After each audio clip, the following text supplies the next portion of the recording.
Hey everybody, welcome back to my channel, and if you're new then welcome. My name's Kristina, and on my channel we talk all things beauty from my own experiences. So before you go, make sure to subscribe to my channel, like this video, and leave any comments that you have for me down below. Today we are going to be doing an entire full face first impression on the new Maybelline 24-hour skin tint. I have the shade 220. To start off, we're going to be talking about the specs of this product, followed by full application and first impression, and then we're going to end it off with my full face and my final thoughts. So if that's information that you're interested in, then let's get started. So I purchased my skin tint at Target. It was $13.99 opposed to Ulta, which is I believe $17 or $18.99. Pretty expensive when it comes to supposedly drugstore products, you know? This is available in 18 different shades, and it says on Maybelline's website that this does include vitamin C that creates a bright natural look that lasts all day. It's a vegan formula that brightens and delivers beautiful skin-like coverage for a natural radiant finish. It is supposed to have a weightless feel, resist sweat, humidity, and fading. It's also suitable for all skin types, including sensitive skin. Like I said, I did pick up the shade 220, which is actually categorized as a warm undertone. I'm typically a neutral undertone. However, all of the shades either seem too light or too dark that were more of that neutral undertone. So what I did to get a shade match, or whatever I thought was the closest, was I actually compared it to my L'Oreal True Match Hyaluronic Tinted Serum. I have this in the shade 4 to 5 medium, and I picked up one of these at Target, and I kind of just like compared it in the bottle to each other, and I tried to match it as close as possible to what I thought would be my shade match, and 220 is what I thought would be closest. Now it does look a little bit lighter than the L'Oreal one, but hopefully this works out for us. As you can see, it kind of has like those shimmery bits to it the same way that the L'Oreal one does. If you can see in there, there's a little bit of a sheen to it, which doesn't translate onto the skin really as like glitter or metallic or anything like that. It really kind of just blends in with the actual formulation and gives you more of a natural finish. At least that's how it is with the L'Oreal one. So I'm hoping it's the same case with the Maybelline one. Okay, let's look at this packaging here. So this is 1 fluid ounce, which is standard. It does have that dropper applicator right there, which I personally am not a huge fan of, strictly because around the dropper applicator it just gets so messy, and if you are not super specific about where you put it back into the tube, you're gonna get it all over the opening of this. See, I already got a little bit on the opening right here, so I'm not a huge fan of this this packaging. I don't know why skin tints like doing this, but whatever. Doesn't seem to have any sort of scent. Let's swatch this on the back of my hand here. So there's just a tiny little dollop of it right there, and I'm just gonna blend it out. It does definitely look quite light for my face right now, but we will see. Upon first touch, it is very thin. It's blending out very seamlessly, super thin of a texture. Does feel a little serum-y, I will say. And that finish right there is really pretty. It looks hydrated, it looks radiant, but it doesn't look metallic, and it also isn't adding any crazy like oil or grease. All right, so the way that I'm going to apply this, I'm gonna do it the same way that I typically will with any other foundation that I wear, which means that I'm gonna be using primer, and I'm gonna be setting with powder and setting spray. So of course that is going to kind of alter the way that this skin tint sits on my face just solely by itself, but realistically speaking, I don't tend to wear skin tints or foundations by themselves without setting them. Sometimes I'll wear them without primers, but for the most part, I always set them with powder and setting spray. So that's what I'm gonna do. I'm gonna follow my usual makeup routine so I can see how it works for me and my usual use and experience. And I do have this little palette, and I'm going to use this to kind of roll off the foundation from the dropper onto here, because I do find that's the easiest way of application for me. For my primer, I'm going to be using the Caliray So Blown Clean Blurring Primer. I really like this when I want to kind of blur the pores just a tad and also add a little bit of hydration, but kind of smooth out the face. And I'm gonna focus this where I usually get more oily and where my pores are a little bit more prominent. So that's gonna be right here by my nose, on my cheeks, on my chin, and on my forehead as well. So first I'm going to lay down the product on my face with my fingers. So I'm going to get some here. And I'm going to blend it out as much as I can with my fingertips. And then I'm going to further blend it with my makeup sponge. Ooh, feels very light and watery here. I actually think this color is pretty good. I'm not going to take it right underneath my eyes. I'm going to avoid that so I can use concealer there. But everywhere else, I'm going to take this. Gonna take my sponge right here, and I'm just going to press this in and also get rid of any excess product that may not be absorbing into the skin or sitting on the skin. And it is quite light for my forehead because my forehead does tend to be darker than the rest of my face. So I'm gonna kind of focus this more on the center and just use whatever is left over to blend it out to the outer parts of the face, which shouldn't be a problem because I typically bronze that area anyway, so it'll blend in really nicely. Okay, I usually don't use a sponge to blend out skin tints because I sometimes feel like it absorbs too much of the product since they are thinner and they are more water-based, or they feel like they're more water-based. But this one is actually blending out so nicely with the sponge. I don't think it's taking off too much product. I feel like it's really just perfecting it and getting rid of any like finger streaking that I have. Here is what we're looking like right now. So the left side of my face does have the skin tint on, and then the right side of my face is just primer but no skin tint whatsoever. I did kind of bring it across my entire cheek though, so just ignore this portion right here, but it's looking really nice. I do really like the shade that I picked out. I think even though it's a warm tone, it kind of like goes with my tan right now. It's not anything too jarring. Probably my shade match, honestly. I think I did a really good job.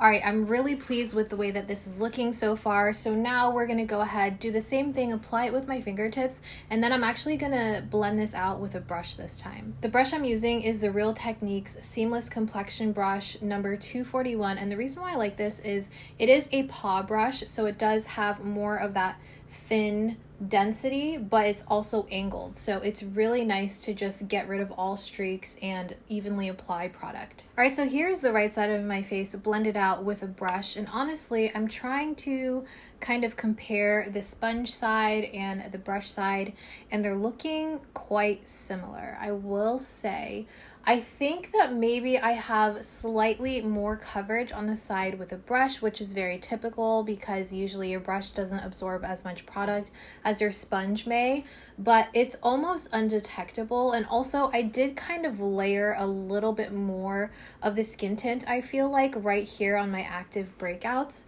So that could also be causing it. But I think going in with your fingers first and then either using a sponge or a brush would be equally as nice. So here's what the entire face is looking like with one layer of that skin tint. Truly, I don't feel like I need another layer. I think that once I have my concealer, bronzer, and blush and all of that stuff, it is going to look pretty much how I typically like my foundations or my bases to look. I think that that slight shimmer sheen that's running throughout the foundation, or I'm sorry, the skin tint, is actually helping to give me a lot of radiance. I feel like I'm getting a lot of hydration here, but it doesn't feel oily. It doesn't feel like it's still wet. This definitely dries down really nicely, and as you're kind of blending it with your fingers, it almost feels like a very thin, very watery consistency, but as you continue to blend it, it kind of feels like it gets almost a little bit powdery in the sense that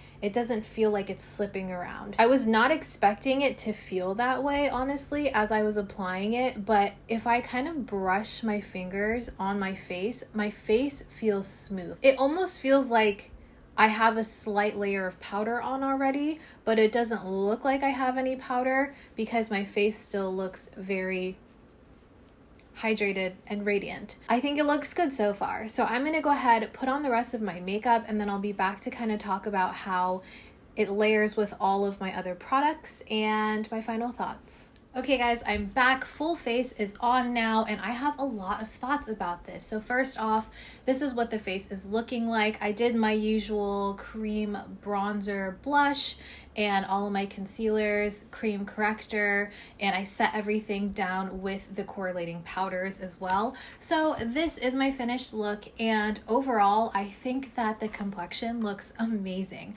I really like the way that my makeup is sitting today. I feel like I look very fresh fresh faced. I did set down all of my makeup with some powder, my usual Huda Beauty baking powder. I did that everywhere I felt like I needed it. I didn't do a whole dusting on the entire face. I just kind of did it in my T-zone and anywhere else that I needed to set down the cream products that I used in order to get it prepped for the powders, you know? And I'm really loving the way that my face is looking. So I feel like this skin tint definitely gives you more of a radiant matte look. So something I noticed right off the bat with this skin tint is that it doesn't feel as greasy as other skin tints. It doesn't add extra oil to the skin, and it doesn't make you feel like you absolutely have to set the face right away, you know? So I do have combo normal to oily skin type, so I do tend to get very oily, but I like to start my complexion off more radiant, and then I'll use powders to kind of tone it down and set it down,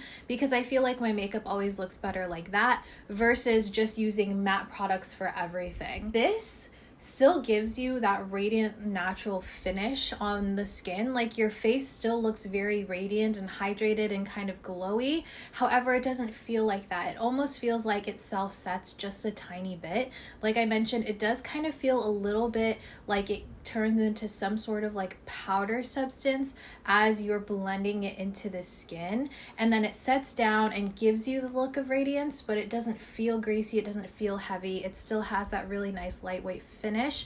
And I also feel like it doesn't feel sticky. Like after a couple minutes of sitting on the face, I feel like it dries down pretty nicely. Now I did go in with very thin layers, so make sure you do thinner layers and you just continue to do thin layers if you want to build it up, versus using a ton of product right off the bat and, you know, maybe being left with a heavier feeling complexion. I think it played well with all of my products. I didn't find that I was having any slipping and sliding of the skin tint whenever I was using my cream blush and my cream bronzer. I feel like it really held its own, and actually I'm very impressed mostly with how it's looking on the tip of my nose.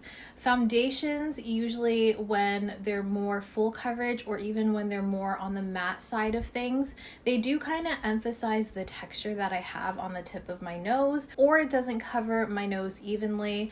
But from what I can tell, this is sitting so nicely on my nose. I'm not seeing any spotting of the skin tint. I'm not seeing any breaking up of the skin tint. It truly is sitting so beautifully everywhere. I am stunned by how beautiful this is. It has been quite a while since I found a skin tint from the drugstore that I'm really, really obsessed with. Recently, my go-to actually has been my L'Oreal tinted serum again. So I think that I have just been really, really loving the look of a skin tint. I do find that these are very, very different though in terms of finish, in terms of the way I work with them and everything. If you want to see a dedicated video comparing these two to each other, let me know in the comments down below. I'd actually love to do something like that for you guys so I can kind of touch on the differences of them. I think that if you have normal to oily skin but you want to go towards a skin tint and you want to try that out, this would be the perfect option for you because it still gives you the lightweight feeling, it still gives you the radiance of a skin tint, but without the added grease and oil of other skin tints, you know? I'm going to continue using it throughout the next couple days, and I will be putting in the description box down below once I feel like I have a thorough understanding of how this works with other products. I don't quite know if I would buy this for the vitamin C aspect of it. I think that it's nice to have. However, the way that I feel about added ingredients or added actives within foundations and concealers and stuff,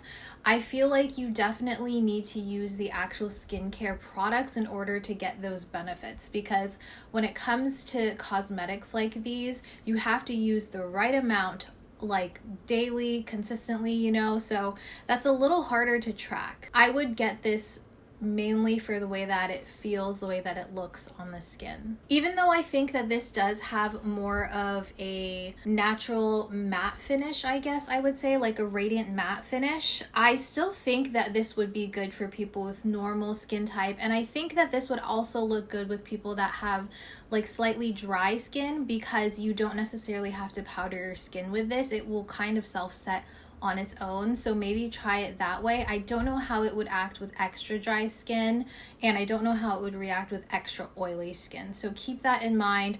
Definitely kind of cater it towards your usual routine. I think that this is very comparable to high-end skin tints that I've tried previously, so in this moment I would definitely give this a 10 out of 10. I am so in love with the way my makeup turned out today. That's everything for this video, guys. Let me know if you have any additional questions for me when it comes to the skin tint. Everything else that's on my face right now I will put in the description box down below for you, and as always I will have all the information you need down there, as well as the links to shop it. Whenever you shop through my links, it really helps out my channel as well as just me in general. So I appreciate you guys. Let me know if you need anything else. Before you go, make sure to like, comment, and subscribe for more videos like this one, and I'll see you guys in my next video. Bye.